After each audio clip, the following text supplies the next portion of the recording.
Ladies and gentlemen, the following review is of a made-for-TV movie that I have debated back and forth for a long time now as to whether or not I should review it, especially after I finally watched it in full. I immediately think back to my review of The Day After, and while the subject matter of these two films is definitely different, there are for sure some similarities. Like my review of The Day After, I'm not exactly sure how many jokes I can make on this particular movie. And I also think that this is one that everyone should take a look at, and one that might sadly become more and more relevant as time goes by. The internet and social media have opened up new worlds for everyone on this planet, allowing us to connect with and learn about people more than we ever could before. I myself have managed to make so many great friends due to the power of the interwebs. However, with that open access has come other challenges and dangers, especially when it comes to those who would use the power of the internet to spread hate and misery to others, especially for their own enjoyment.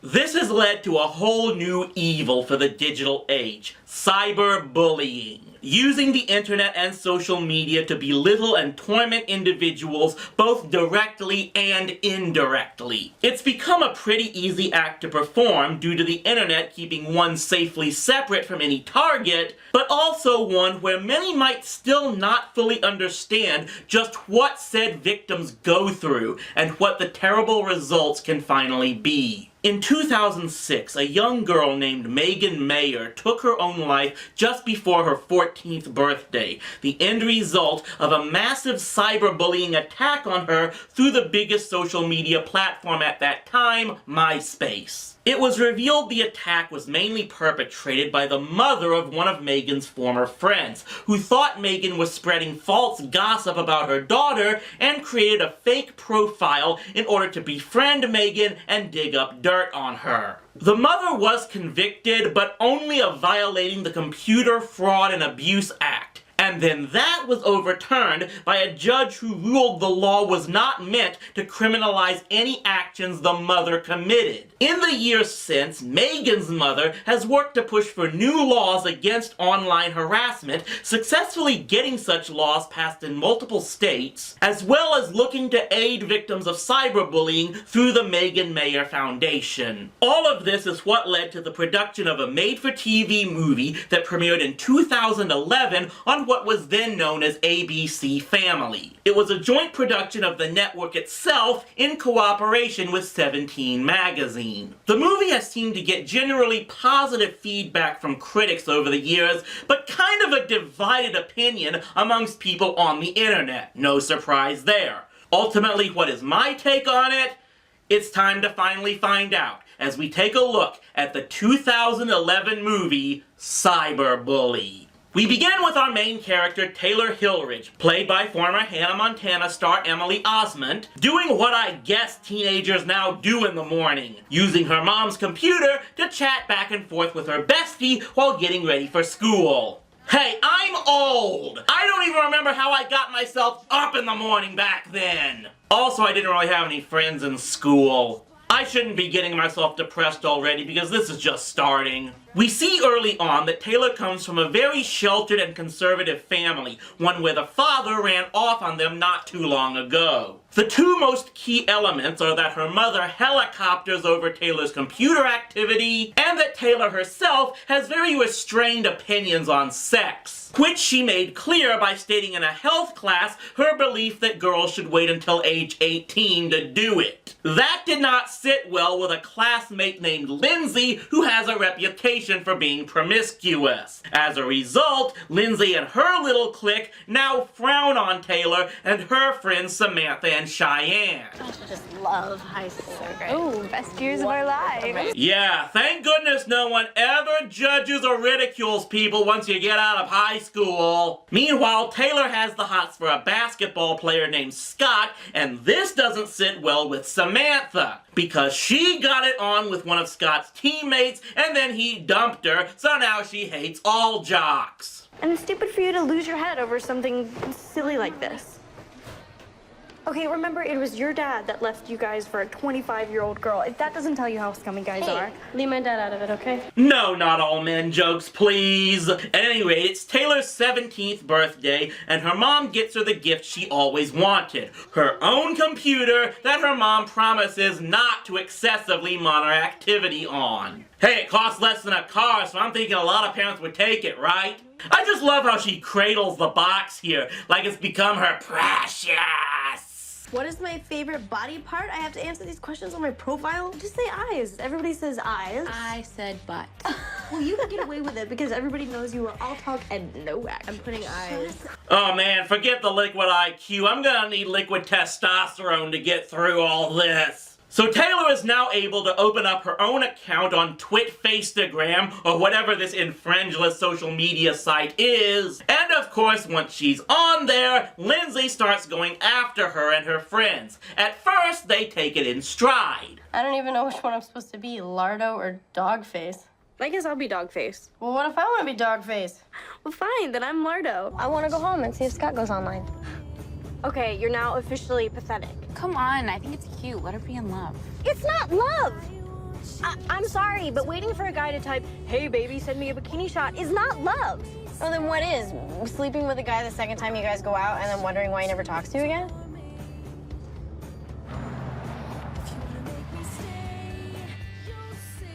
Get out. Wow, it's almost like arguing in person and arguing on social media aren't that different at all. But things start getting ugly after Taylor accepts a friend request from some unknown hottie named James. Soon after that, someone hacks her account and makes a few changes. I'm a naughty bad girl, someone should spank me?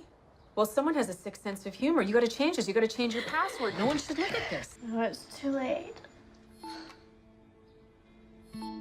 Naturally, her mom's immediate suggestion is to just get off the site altogether, but Taylor, of course, can't do this, especially after Lindsay has to get in on the act. So Taylor naturally has to strike back at her. But, of course, she's eventually able to talk again, as if to show that in times of crisis, you have to remember who your real friends are. I really hope nothing happens later to undermine this or something. The next day, Taylor finds out that guess what? It was her brother that hacked her and changed her profile, like he's Jason Fox or something. Okay, to be fair, it does make sense that it would be him. But why would they reveal this important detail less than 20 minutes into the movie and just 3 minutes after the conflict really started? Especially since that happened almost immediately after she met that strange boy online? It's almost like something is supposed to be a red herring. While her brother is punished, the mother is also upset at Taylor because of the nasty things she said back to people online and takes away her computer for 3 days. Without access to the site, Taylor just gets more and more freaked out about what the rest of the school is thinking as Mean Girls Jr. are doing their part to spread all of the nasty gossip. But of course, mysterious James is sticking up for her, so Taylor messages him back, and it looks like sparks are beginning to fly between the two of them through the interwebs. Cue Scott to bring it crashing all down! I kind of wanted to see if you might want to go to the Springfield dance with me.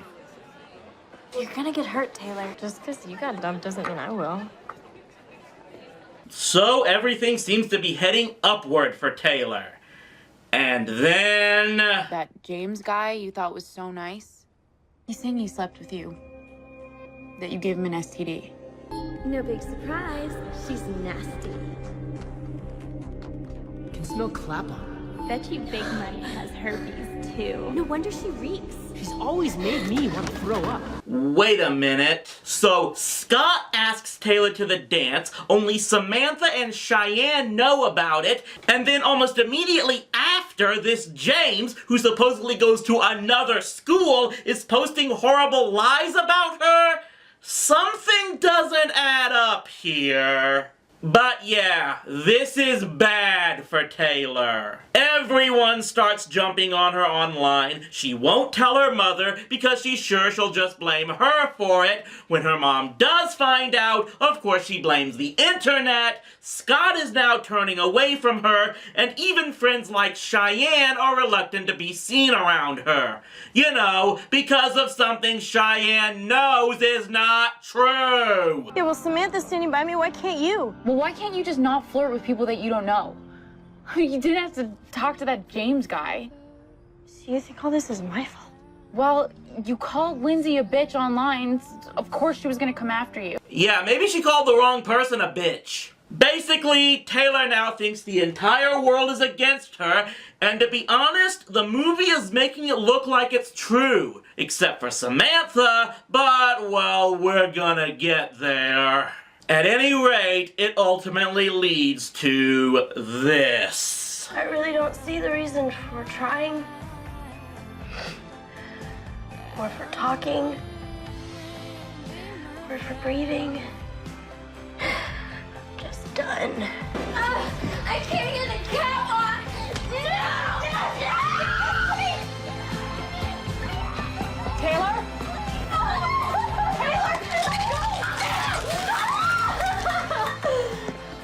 What did you do? Sit down, sit down, sit down. I got it.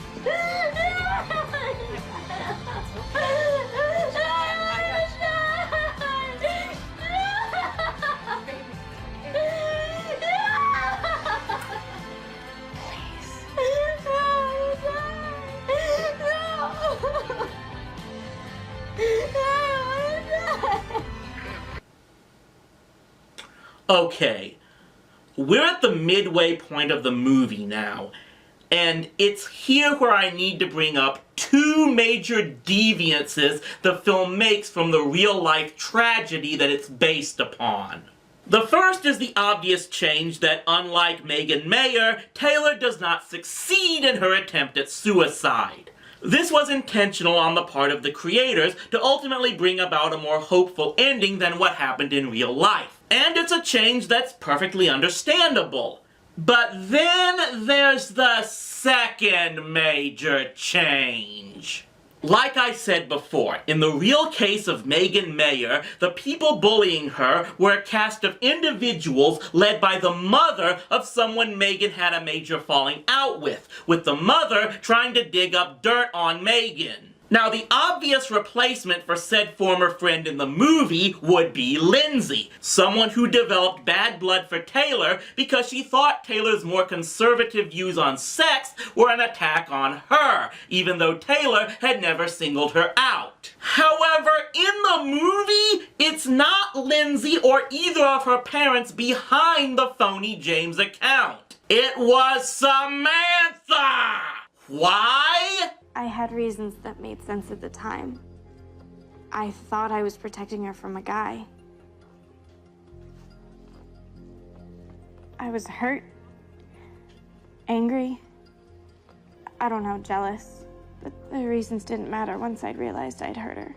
So, yeah, basically the one person who had always claimed to be on Taylor's side once this whole lie was made is actually the one behind it all. Now, I am not going to sit here and call Samantha an uber bitch or ask why she would dare betray her friend's trust, especially since she already should have known how fragile Taylor's psyche was at that point. The one major question I would love to ask this character is, what was the plan? You set up a phony identity that would impress Taylor, supposedly to draw her attention away from Scott, and you never thought about what you were going to do when the day finally came that Taylor would want to meet this boy in person? Did you actually suspect that she would give up any possible dating life altogether for some solely online relationship at age 17?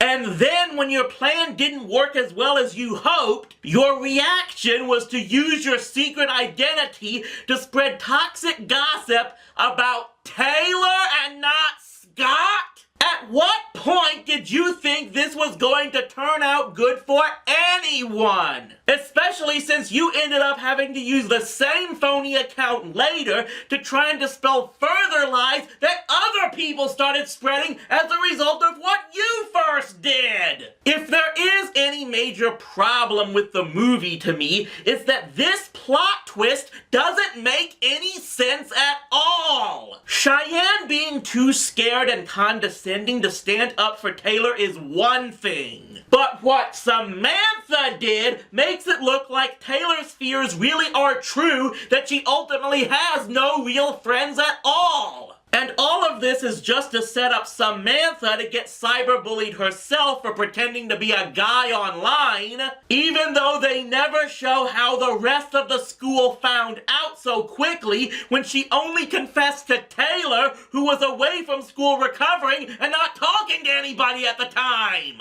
I guess it's supposed to show how even people with good intentions often don't realize what consequences their actions can have, but it's done in just one of the most nonsensical ways I've ever seen. And the reveal of that twist is a big reason why the third act really kind of drags. Or at least feels like we have about 30 minutes of falling action. Don't get me wrong, most of the other scenes here are very important to resolving everything, even if it feels like they're being resolved post-climax. As the mom keeps trying in vain to levy some type of charge against those who have gone after Taylor, Taylor reluctantly starts attending a support group for victims of cyberbullying, where she immediately finds it is also attended by a classmate who's been harassed for being gay, revealing that she herself did not see another victim that was right in front of her, in addition to having to admit that she was no less guilty of using ugly language online. She finally confronts Scott, who admits he probably could have done more to speak in her defense. Naturally, Taylor does not take it well when Samantha finally admits what she did, but when Samantha starts being bullied herself, Taylor can't hold her grudge any longer and brings Sam to the same support group. All of this leads to a final scene that I have to say is exactly what it needed to be. At this point, the only one to truly be confronted face to face is Lindsay, who, yes, even though she didn't start this whole thing, definitely fanned the flames big time.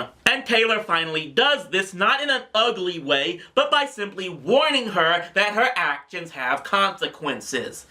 This inspires pretty much everyone else to stand up to Lindsay and say they won't tolerate her cyberbullying anymore. Everyone then starts saying it can be safe to go back online again since the beast has been slain, and we end on a note saying how much the Megan Mayer Foundation has done to thwart cyberbullying. Well, Clickster might be safe for now, but let's not get into the horrors of Red Tumble. I'm trying to make jokes where I can here, people. I definitely have mixed feelings about this movie. In addition to the major plot holes that kind of derail the story they were trying to get out, I also feel the film, while not completely condemning social media, doesn't do enough to really make it clear that that's not the main problem.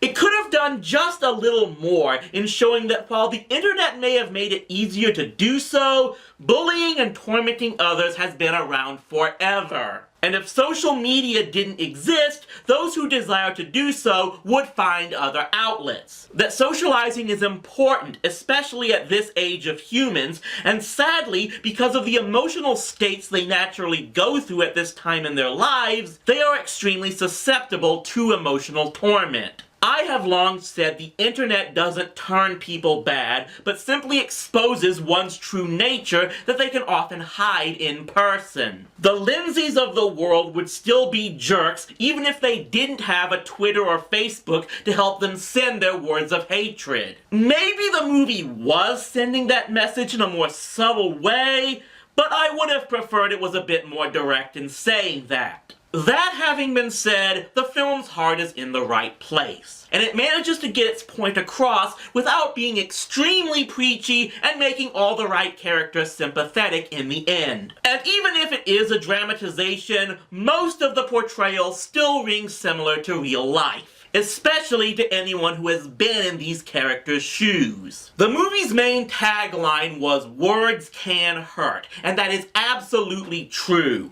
They can hurt far worse than sticks and stones because psychological wounds cut and last far deeper. The only thing that can heal those wounds are ironically more words. Words of encouragement, words of compassion, words meant to instill good feelings and make it clear who your real friends are. The worst feeling in the world is believing that you are truly alone. And in that regard, it is the responsibility of everyone to make sure one does not feel that way. The secret to ending any forms of bullying, especially cyberbullying, isn't actually not saying anything or just logging off, but stepping in with the right words to say, to not force anyone dealing with such attacks to do so by themselves. This is the movie's final message, that we can all make a difference, and if we stand together against bullies and make it known to their victims that they are not and never will be alone,